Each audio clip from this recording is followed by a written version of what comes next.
સુરેન્દ્રસિંહ ચંદ્રસિંહ બારડ, ગામ વડોલી, તાલુકો ઓલપાડ, જિલ્લા સુરતનો રહેવાસી છે। શું બનેલો કે આજે અમારા ગામનું તળાવ ખોદાય છે, જેની પરમિશન 24 ફૂટની છે ને એ લોકોએ 24 ફૂટની વધારે અમારા ઘરની નજીક ખોદતા ત્યાં ભૂવો પડી ગયેલ છે। જે ચોમાસામાં પાણી જાય તો અમારું ઘર બેસી જાય એ ફાઇનલ છે। જે અંગે અમે રાત્રે 9:45 વાગે જે હિટાચી મશીન ચાલતા આવતા આ કોન્ટ્રાક્ટરને એને અટકાવવા આવતા એ લોકોએ કોઈકને ફોન કરેલો ને ગામમાંથી પછી ત્રણ ચાર માણસ આવીને મારી પર અને મારા પત્ની અને ખાસ કરીને મારા પત્ની ઉપર એ લોકોએ હુમલો કર્યો, જે સ્ત્રી ઉપર હુમલો નહીં થવો જોઈએ।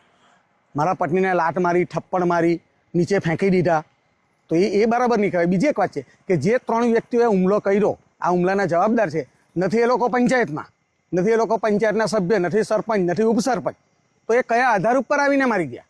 કારણ કે એ લોકો ખનન માફિયા છે।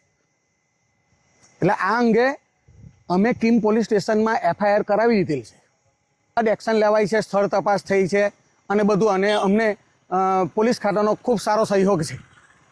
કોન્ટ્રાક્ટરનું નામ શંકર મારવાડી, સાંઈ બંગલોઝ રહે સાયણ, અને એ પણ વારંવાર મારી નાખવાની એના માણસો અહીંયા સ્થળ ઉપર મને ધમકી આપી છે, તારથી થાય એ કર લે। એના CCTV પુરાવા મારા બંગલા આગળ CCTV છે, એના CCTV પરના રાત્રિ ખનનના પુરાવાઓ છે।